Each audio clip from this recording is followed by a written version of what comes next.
Au miroir de Clio sur R2R, émission spéciale enregistrée à Athènes. Luc Dérault s'entretient avec François-Xavier André, conservateur de la bibliothèque de l'École française d'Athènes. Nous sommes toujours à l'École française d'Athènes pour une série d'entretiens autour de cette prestigieuse institution fondée en 1846 et nous sommes maintenant reçus par le conservateur de la bibliothèque, François-Xavier André. Bonjour à vous. Bonjour. Alors François-Xavier André, c'est un peu la tradition dans cette émission. Nous revenons un peu sur votre histoire professionnelle. Vous êtes en poste ici à la bibliothèque de l'École française d'Athènes depuis quelques semaines seulement. Exactement. Je suis arrivé il y a 2 mois à l'École française d'Athènes au 1er septembre. Très bien. Et auparavant, vous étiez conservateur des bibliothèques, mais à Paris, c'est ça ? Exactement. J'ai eu 2 postes à Paris auparavant. Un poste de responsable des publics et de la formation des usagers à l'université Sorbonne Nouvelle Paris 3. Et j'ai ensuite pris la direction adjointe des bibliothèques de Paris 3. Et encore avant, vous étiez enseignant ? Alors encore avant, j'étais enseignant. J'ai enseigné dans plusieurs collèges et lycées, d'abord de l'Académie d'Orléans-Tours et ensuite à l'étranger au Caire où j'ai passé 4 ans. Et qu'est-ce qui vous a donné envie de passer du monde de l'enseignement au monde des bibliothèques ? J'ai toujours été attiré par le livre, le monde des Oui. bibliothèques. C'est donc un concours que j'avais passé une fois, je l'avais raté, je l'ai repassé une deuxième fois, je l'ai eu, en même temps que je passais à l'époque le CAPES d'histoire-géographie.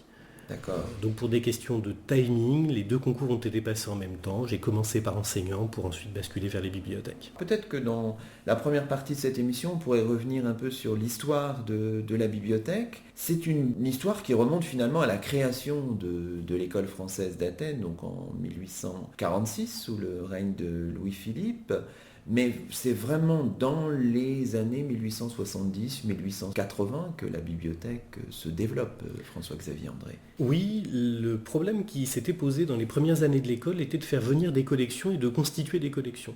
Ça a été un processus assez long, assez compliqué. Le ministère qui était la tutelle de l'École française d'Athènes à cette époque n'avait pas spécialement envie de constituer de grosses collections à l'École française d'Athènes, et donc il a fallu attendre le dernier quart du 19e siècle pour que les collections prennent leur envol et que la bibliothèque constitue ce qui est encore aujourd'hui le cœur de ces collections. Et ça coïncide aussi avec la construction du bâtiment qui accueille l'École française d'Athènes. Exactement, et les salles utilisées par la bibliothèque aujourd'hui sont les salles, pour certaines d'entre elles, pour l'une d'entre elles, sont les salles qui ont été prévues au départ, dès la construction du bâtiment, pour accueillir des collections d'imprimés de la bibliothèque. Alors très vite, la bibliothèque de l'École française d'Athènes est confrontée à un problème de locaux. Ça, c'est finalement le cas pour toutes les bibliothèques, François-Xavier André. C'est Exactement. la question de comment stocker tous ces livres. On achète beaucoup d'ouvrages, on est abonné à beaucoup de périodiques, on reçoit beaucoup de dons, on procède à beaucoup d'échanges de publications, et donc on a un accroissement des collections qui est très important.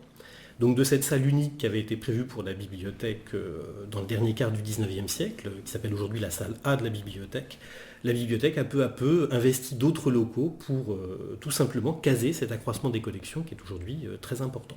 En lisant un petit peu la documentation autour de cette bibliothèque, en allant sur le site très bien fait de la bibliothèque de l'École française d'Athènes, qu'on peut trouver en allant à l'adresse catalogue.efa.gr, on lit notamment cette phrase d'un des anciens directeurs de l'École française d'Athènes. Il parle en 1961, il dit « La bibliothèque éclate ». C'est un peu le cas, j'imagine, de très nombreuses bibliothèques. Alors, la bibliothèque, dans la seconde moitié du XXe siècle, s'est professionnalisée, François-Xavier André.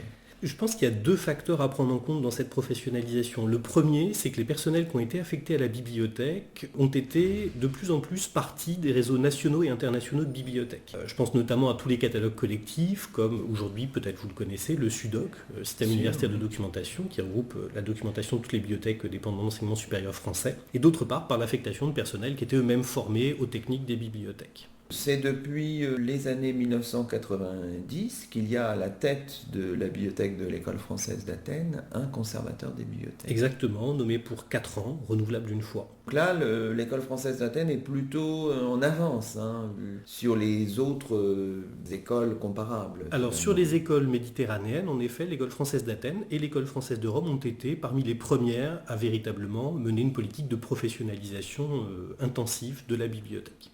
Très bien. Alors, quelle est la situation actuelle? Donc, vous êtes à la tête de cette bibliothèque, mais quel est le personnel? Combien de gens travaillent à la bibliothèque de Alors, l'école il faut française? d'abord préciser que l'école française d'Athènes a une équipe binationale de français et de grecs, ce qui est le cas dans toute l'école française d'Athènes évidemment, et qu'elle mène ses missions à partir de personnels qui ont reçu des formations extrêmement pointues dans le domaine des bibliothèques. Actuellement, nous sommes 8, conservateurs compris. 4 personnels grecs et français, assistants bibliothécaires qui sont chargés des acquisitions de la documentation et du catalogage de la documentation, 2 personnels d'accueil dont le travail est capital puisque ce sont eux qui accueillent les lecteurs, qui orientent les lecteurs, qui aident le lecteur à trouver la documentation dont ils ont besoin, dont le lecteur a besoin, et d'autre part, et enfin, une collègue qui travaille à temps partiel pour la restauration de nos collections. On a une part importante de nos collections qui sont relativement anciennes, puisqu'elles datent de la fin du 19e ou du début du 20e siècle. Donc on a besoin de quelqu'un pour nous aider sur tout le travail de reliure, restauration, réparation de ces collections. Si on regarde un peu la situation dans les autres écoles méditerranéennes, c'est une équipe comparable, plus fournie, moins fournie ou... Alors dans les écoles méditerranéennes, la grosse bibliothèque, qui a une taille qui varie du simple au double par rapport à celle de l'école française d'Athènes, c'est l'école française de Rome, bien sûr, qui a, dans mon souvenir, 17 personnels permanents.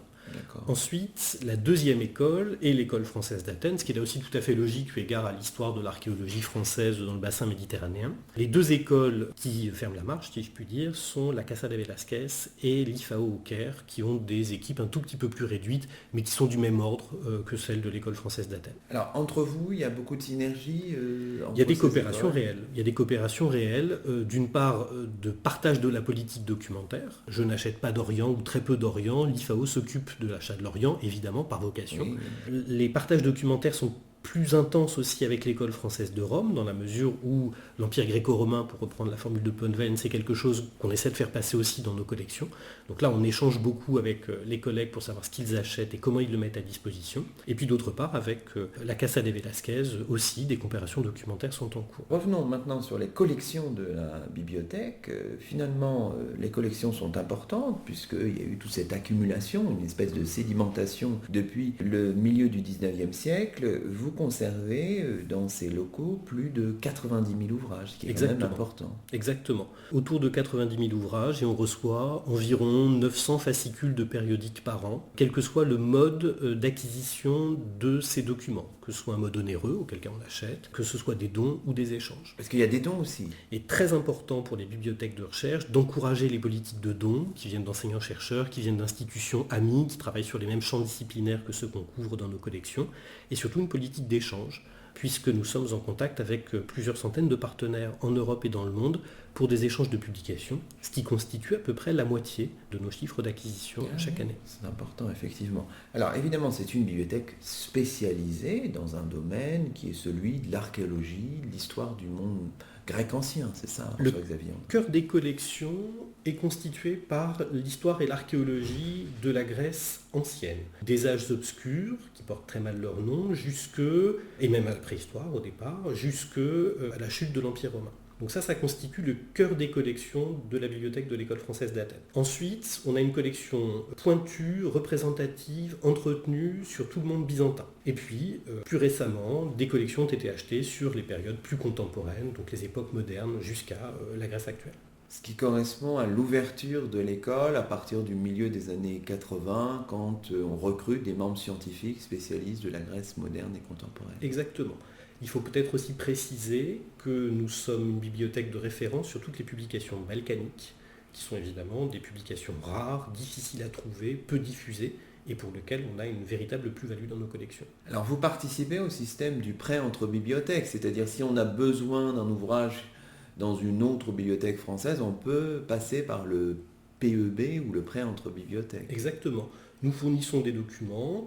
Il est vrai que lorsque le document se trouve en France et à l'école française d'Athènes, la bibliothèque française qui possède ce document est plus particulièrement chargée de l'envoyer au lecteur. Bien sûr. Précisons aussi que dans votre collection, il y a des ouvrages qui sont assez anciens, qui sont antérieurs à 1900 et même parfois à 1800. Et vous avez même une réserve pour les livres rares et précieux. Exactement. On mène une politique patrimoniale qui n'a pas vocation à devenir le centre de notre politique documentaire, mais qui est tout à fait réelle. Donc une politique d'achat, de restauration, de mise en valeur, Très récemment, le projet de reconstruction et de mise en valeur de la réserve précieuse a été mené par ma prédécesseur. Et donc il y a un nouvel espace, c'est ça pour la... Un nouvel espace très beau qui permet la mise en valeur visuelle, presque muséale de cette réserve ancienne. D'accord. Et qui d'autre part permet des conditions de conservation, notamment de température et d'hygrométrie, bien supérieures à celles qui avaient été auparavant.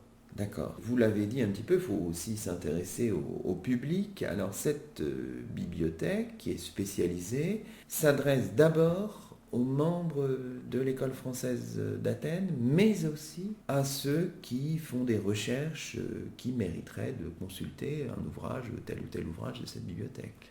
Historiquement, la bibliothèque de l'école française d'Athènes est la bibliothèque des membres scientifiques de l'école française d'Athènes.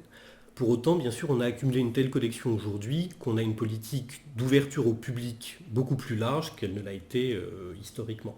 Pour autant, on reste une bibliothèque de recherche avec un public relativement étroit, puisque nous n'accueillons les gens qu'à partir du doctorat. Il faut être doctorant ou docteur dans l'un des champs des collections suivies par l'école française d'Athènes pour se voir remettre la carte de lecteur, qui est gratuite par ailleurs. D'accord. Donc c'est une bibliothèque qui est ouverte, mais relativement. Il faut pas... C'est une bibliothèque de recherche. C'est une bibliothèque le de cœur recherche. de notre public, Donc, voilà, ce sont des c'est chercheurs. logique. Il faut peut-être dire un mot aussi des bibliothèques, des maisons de fouilles que vous pilotez aussi, vous, François-Xavier André. Exactement. Les maisons de fouilles ont développé, pour les besoins des travaux de chantier, des travaux de terrain, des fonds documentaires qui peuvent être relativement importants, puisqu'on a par exemple à Delphes autour de 900 documents répertoriés dans notre catalogue. Ces bibliothèques de maisons de fouilles ont pour vocation de soutenir les activités concrètes de recherche de terrain des chercheurs, des archéologues qui travaillent sur les chantiers. On a donc un réseau de ces bibliothèques et la centrale, donc la bibliothèque d'Athènes, est chargée notamment du catalogage et de la coordination des acquisitions pour ces bibliothèques. Ça va jusqu'à Chypre. Ça va jusqu'à Chypre en effet, ça va jusqu'au nord de la Grèce et à l'Albanie. Bon, écoutez, Xavier André, merci beaucoup pour cette présentation. Alors, je recommande d'aller sur le site catalogue.efa.gr qui est très bien fait et où on peut avoir des renseignements très précis sur cette bibliothèque, sur son histoire et sur ses très riches collections. On se retrouve dans un instant sur R2R.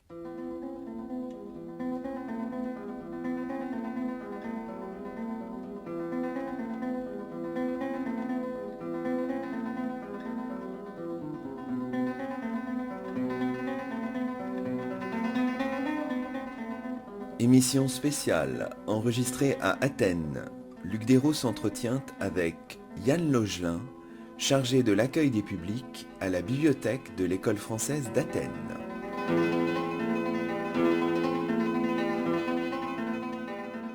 Nous sommes toujours à l'école française d'Athènes et nous avons eu le privilège de visiter la bibliothèque, ou plutôt les différentes salles de la bibliothèque de l'école française d'Athènes. Et nous sommes en compagnie de Yann Logelin. Bonjour à vous. Bonjour. Yann Logelin, vous êtes chargé de l'accueil à la bibliothèque et c'est un métier qui vous met en contact avec le public finalement, des chercheurs qui viennent ici. Oui, c'est un aspect très positif de ce métier, d'être en contact avec le public et de pouvoir les aider dans leurs recherches. Alors nous avons à l'instant visité avec vous les différentes salles de la bibliothèque de l'école française d'Athènes. C'est une architecture un petit peu complexe qui correspond aussi à l'histoire de l'école française d'Athènes, qui est une histoire qui maintenant a quasiment 170 ans, puisque l'école a été fondée en 1846 sous Louis-Philippe. Alors nous avons commencé par la salle A. Alors qu'est-ce qu'on trouve dans la salle A ? Alors dans la salle A, vous trouverez les ouvrages les plus anciens. Dans notre bibliothèque, les livres sont classés en fait du plus ancien au plus récent. Comment est-ce qu'elle est organisée cette salle ? Elle est assez impressionnante, Oui. On est un peu écrasé par les livres. Tout à fait. Alors il y a effectivement une mezzanine. Une mezzanine, ça correspond un petit peu à l'architecture des bibliothèques au 19e siècle. C'est-à-dire, effectivement, on doit utiliser des échelles pour accéder à certains livres qui sont en hauteur. Au milieu de la salle, il y a 2 épis qui sont très jolis en bois. Il y a aussi un toit qui est un pin. Donc effectivement, c'est une salle assez jolie. Et puis qui accueille donc à la fois des chercheurs membres de l'école française d'Athènes et puis des chercheurs extérieurs aussi. Tout à fait. Il suffit de préparer un doctorat pour pouvoir être accepté dans la bibliothèque. D'accord. Ensuite, nous nous sommes rendus dans la salle B. Alors que trouve-t-on dans cette salle B ? Dans la salle B, donc, on trouve les dernières acquisitions de notre bibliothèque, essentiellement. et également les folios qui sont des ouvrages anciens en général, qui sont très grands. Qui demandent un certain espace, hein, c'est ça. Dans l'idéal, les folios doivent être rangés à l'horizontale. Oui. Malheureusement, le manque de place fait qu'on ne peut pas le faire pour tous les folios. Donc ça pose un problème par rapport à la manipulation et la conservation de ces ouvrages. D'accord. Ensuite, nous avons poursuivi notre petit itinéraire et nous étions il y a quelques minutes dans la salle C. Alors qu'est-ce qu'il y a dans cette salle C? En salle A, on était au rez-de-chaussée, en salle B, on était au second étage. C'est ça. Et là, on est au sous-sol avec la salle C et la salle D. La salle C a été aménagée dans les années 80. On trouve les périodiques, tous les périodiques de l'école française d'Athènes, spécialisés essentiellement en histoire et en archéologie, concernant la Grèce et les Balkans.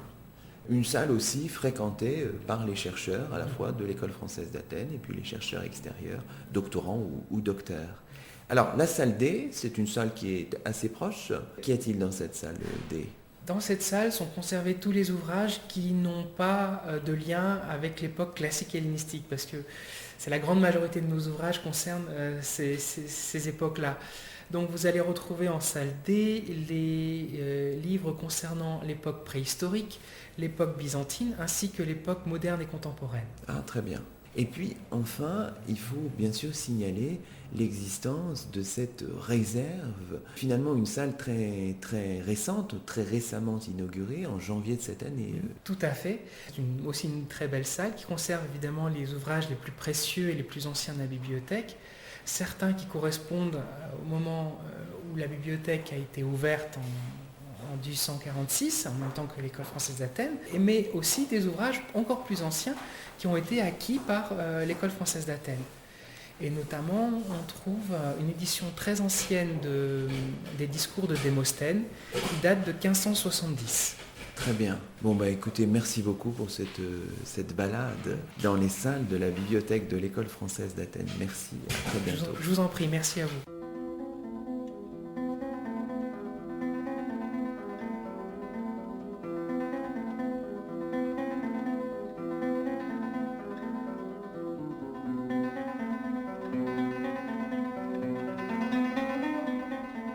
Au miroir de Clio sur R2R, émission spéciale enregistrée à Athènes. Luc Dérault s'entretient avec Anne Rofritsch, responsable du service des archives de l'école française d'Athènes.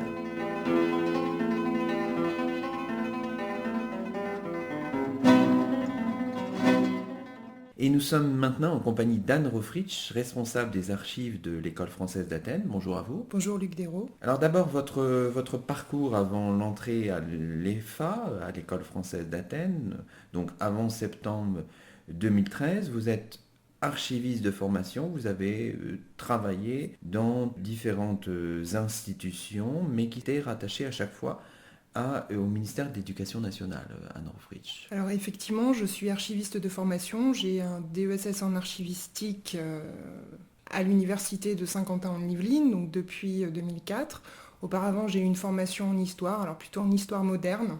Avant d'arriver à l'école française d'Athènes, j'ai effectivement occupé plusieurs postes dans les archives. Alors pas uniquement dans des services relevant de l'éducation nationale et de l'enseignement supérieur, puisque j'ai également une expérience en archives de ministères. Donc ministère de l'Intérieur, de l'Agriculture, de la Justice, également au service historique de la Défense. Et depuis 2007, j'ai effectivement occupé plusieurs postes, alors éducation nationale, enseignement supérieur, donc tout d'abord au Centre international d'études pédagogiques pendant 1 an, puis comme responsable du service des archives de l'université de Nanterre, donc pendant 5 ans. Vous arrivez à l'école française d'Athènes en septembre 2013 et vous occupez un poste qui n'existait pas avant votre arrivée, c'est ça. Vous êtes responsable du service des archives qui est créé à cette occasion, enfin comment on peut dire les choses?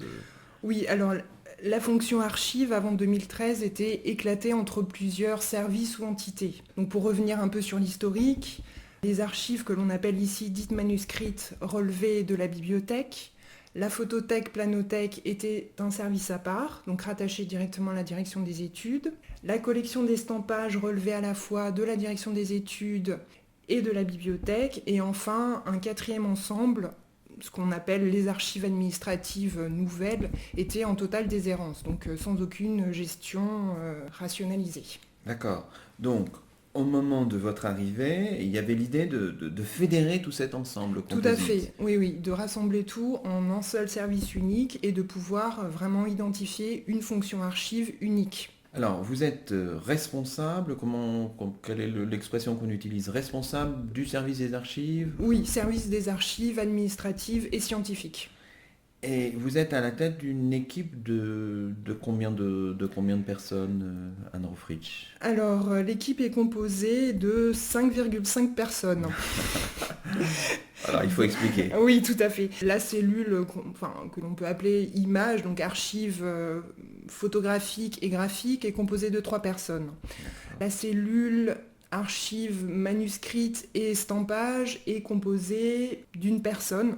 Cette cellule-là relève surtout d'une personne qui travaille également à la bibliothèque. Donc il y a une formation en archivistique, mais qui partage son temps entre la bibliothèque et les archives. D'accord. Yann Logelin. Et enfin, la 3e cellule, donc ça c'est une vraie création depuis septembre 2013, c'est un atelier de numérisation. Donc qui comprend en fait, ce qui explique 5,5 personnes, un photographe à mi-temps qui partage son temps entre le service des archives et la direction des études, puisqu'il fait également des missions sur le terrain. Et donc la cellule, l'atelier de numérisation est également composé d'une autre personne, donc une personne et demie. Une équipe quand même plutôt fournie qui vous permet de travailler sans doute efficacement, on peut dire ça comme ça, Anne Rofrich? Oui, tout à fait, oui, c'est une grosse cellule, par rapport à d'autres... Par rapport à d'autres institutions comparables, si on regarde par exemple les autres écoles comparables, je veux dire l'école française de Rome, est-ce que c'est organisé de la même manière ou... Alors, à l'école française de Rome, un poste d'archiviste, un poste de records manager vient d'être créé. Donc c'est vraiment une création toute récente, octobre 2015. Et pour le reste, en tout cas pour ce qui concernait les archives scientifiques, carnets de fouilles, cela relevait d'une documentaliste. On est en voie de professionnalisation dans ce type d'école. On essaye de professionnaliser les choses en faisant appel à des gens qui ont des compétences dans le domaine des archives. Oui, tout à fait. C'est un mouvement, depuis 2 ans, depuis que je suis arrivée, j'ai vu l'évolution dans les autres écoles également. Revenons maintenant sur les fonds, les collections que vous avez présentées tout à l'heure rapidement. Effectivement, il y a plusieurs fonds, plusieurs collections. D'abord, on parle d'archives manuscrites qui regroupent à la fois les archives scientifiques et les archives administratives. Alors, est-ce qu'on pourrait les présenter en quelques mots? Alors, ce que l'on appelle ici les archives dites manuscrites, ce sont toutes les archives en fait qui reflètent les activités de terrain et d'études, comme tout comme la gestion administrative de l'EFA depuis 1846. Ces archives sont composées à la fois de carnets de fouilles, de rapports de fouilles et de missions, des correspondances, de mémoires de membres également, des notes, des études, mais également des documents photographiques et graphiques. Donc ces archives-là sont organisées en plusieurs séries. Bon, tout d'abord les séries géographiques, la série d'Elf, d'Elos, qui correspondent vraiment aux sites fouillés par l'école. Nous conservons également des fonds et papiers d'archéologues, comme des fonds d'anciens directeurs de l'école, je pense notamment à Charles Picard ou Georges Dau. Et nous avons tout un ensemble d'archives administratives, donc avec les correspondances des directeurs bien sûr, et tout un ensemble de dossiers relatifs au fonctionnement et aux activités scientifiques de l'EFA, à la fois manifestations scientifiques, publications, bibliothèques, archives bien sûr, le tout depuis 1846. Ça représente un ensemble considérable Oui, assez important puisque nous conservons, assez important à l'échelle de l'école puisque nous conservons environ 240 mètres d'archives. D'accord. Alors, il ne faut pas croire que toutes les archives produites par l'École française d'Athènes sont à Athènes. Certaines sont à Paris aux archives nationales. Oui, tout à fait. Il y a eu en 1998 un versement d'archives financières et comptables, donc depuis la création de l'école jusqu'en 1980-81. Le tout a été versé aux archives nationales, consultable à Pierrefitte, sur Seine. Donc ça, c'est le premier élément de vos archives. Ce sont les archives dites manuscrites, scientifiques et administratives. Bon, mais vous avez aussi une remarquable collection de clichés anciens et contemporains, une remarquable collection de plans, de cartes, qui font aussi la réputation de l'École française d'Athènes. Oui, tout à fait. Nous conservons plus de 635 000 clichés. Donc, quand je dis évidemment clichés, Cela signifie négatifs, diapositives, une très belle collection de plaques de verre, plus de 14 000 plaques de verre, notamment des grandes fouilles de l'école, à Delphes ou à Délos. Et puis des plans aussi. Oui, tout à fait, 52 000 plans environ, des cartes, des dessins, de très belles aquarelles qui concernent l'architecture, la topographie, la cartographie. Des documents figurés vraiment très importants qui sont connus des chercheurs. Alors sur l'ensemble sur les deux cellules, archives manuscrites et documents figurés, nous avons effectivement, ce sont des documents très consultés. Chaque année, nous accueillons environ 250 chercheurs sur place, les deux cellules confondues, et nous communiquons plus de 1000 documents. Et nous fournissons également un service en ligne, de numérisation de documents. Donc pour l'année dernière, nous avons fourni plus de 8000 documents sous forme numérique. Bon, alors continuons un petit peu la description de ces fonds, de ces collections. On a parlé des archives manuscrites, scientifiques et administratives.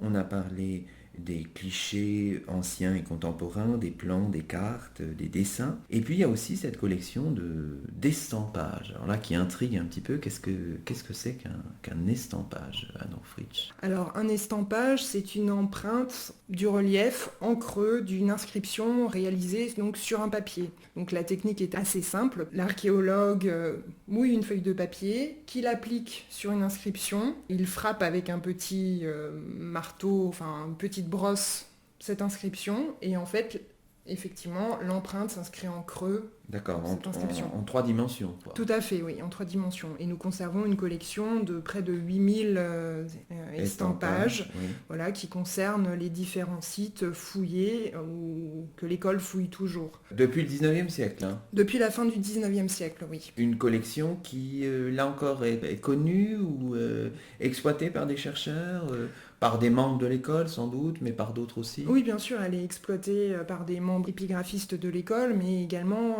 par d'autres chercheurs. Et sur cette collection-là en particulier, nous avons un projet de valorisation et de mise en ligne en 3 dimensions de ces estampages-là. Donc un projet qui est mené avec un laboratoire de Lyon, la MOM et le laboratoire ISOMA. D'accord, très bien. Qui conserve en fait des estampages communs à l'école française, puisque ces deux institutions sont liées par une histoire commune. Bon, justement, vous introduisez à la deuxième thématique ou la troisième thématique de notre émission, la valorisation de toutes ces archives et de tous ces documents figurés qui semblent exceptionnels. Alors, il y a différents biais pour la valorisation documentaire. Vous y faisiez allusion tout à l'heure. Vous avez une base qui est accessible en ligne qui s'appelle la base Archimage. Quel est l'objectif de cette base et que peut-on y trouver? Alors cette base Archimage est destinée principalement à la mise en ligne de documents figurés, donc que nous conservons à l'école. Actuellement, sont consultables près de 5000 documents en ligne. L'objectif de cette base était de mettre à disposition du plus grand nombre des chercheurs, quel que soit leur rattachement institutionnel, des documents d'archives que nous conservons à l'école. Toujours relatifs aux fouilles, à des objets qui ont été photographiés par l'école, etc. Donc ça, c'est la base Archimage. Alors évidemment, la mise en ligne, j'imagine, est progressive, puisque vous avez tellement de documents que ça ne peut se faire que progressivement. On a parlé du programme estampage ou e-stampage, je ne sais pas. E-stampage, oui. E-stampage, pour mettre en valeur toute cette collection exceptionnelle d'estampage. Et puis, vous publiez régulièrement aussi, et c'est tout à fait passionnant, on peut le trouver très facilement en allant sur le site de l'École française d'Athènes. Vous publiez régulièrement des dossiers sur le site internet, dossiers relatifs à une thématique particulière et qui sont fondés sur l'exploitation de documents manuscrits ou figurés. Oui, alors le premier dossier qui a été publié à l'automne dernier était consacré au lion d'Amphipolis. L'idée de remettre à jour toute la documentation que nous avions autour du lion d'Amphipolis est liée aux fouilles grecques qui ont été menées à Amphipolis depuis l'année dernière. Ce lion avait été découvert par des chercheurs de l'école française d'Athènes dans les années 30. Et donc l'idée, c'est évidemment de faire un lien avec les fouilles actuelles menées par les Grecs. Ce lion a été restauré par les Français dans les années 30 et donc tous les documents que nous avons mis en ligne traitent de ce sujet-là. D'accord. Donc ça, c'est un dossier sur le lion d'Amphipolis. Oui. Il y en a un autre sur l'école française d'Athènes à Chypre au XIXe siècle. Là aussi, j'imagine qu'il s'agissait de faire écho aux recherches plus récentes menées à Chypre depuis 1975. Donc faire un retour sur finalement l'ancienneté du rapport de l'école française d'Athènes avec les sites chypriotes. Oui, tout à fait. Ce dossier a été réalisé au printemps de cette année et en fait, il avait effectivement pour but de faire écho à l'exposition et à la journée d'études qui avait été organisée pour les 40 ans de la mission française à Amathonte. Et enfin, le dernier dossier mis en ligne qui a quelques mois, c'est un dossier sur l'école française d'Athènes en 1939-1940.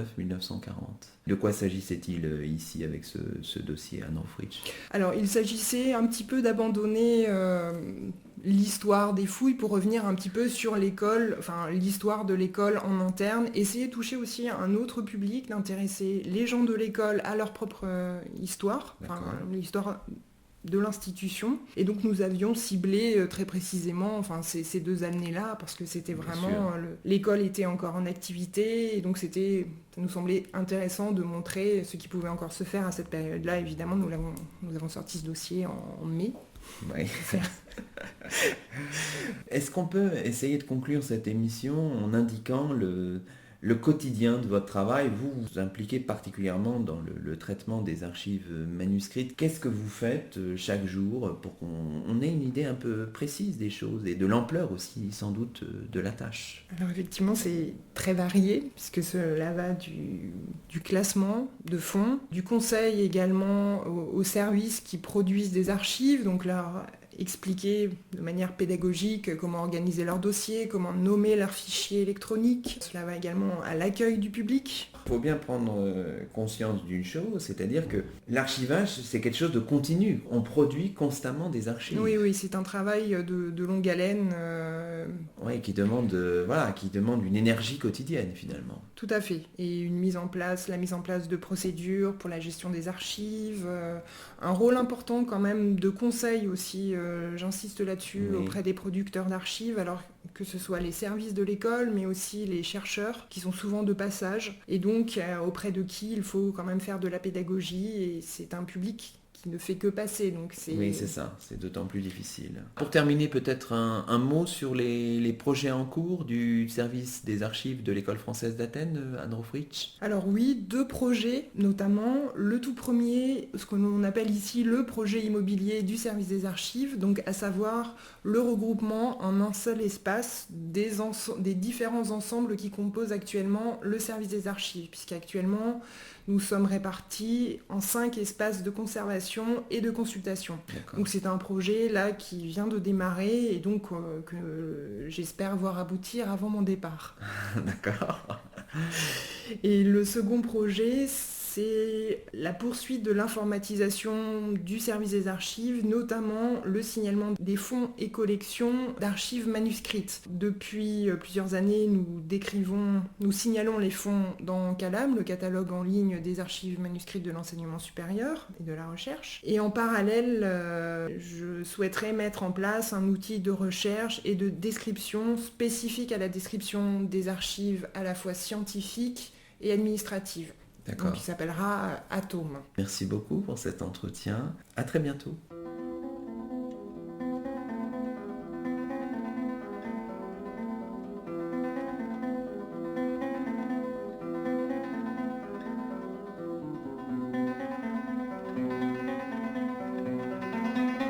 C'était Au miroir de Clio sur R2R. Émission exceptionnelle, enregistrée à l'École française d'Athènes le 26 octobre 2015. Luc Dérault s'entretenait avec François-Xavier André, Yann Logelin et Anne Rofritsch.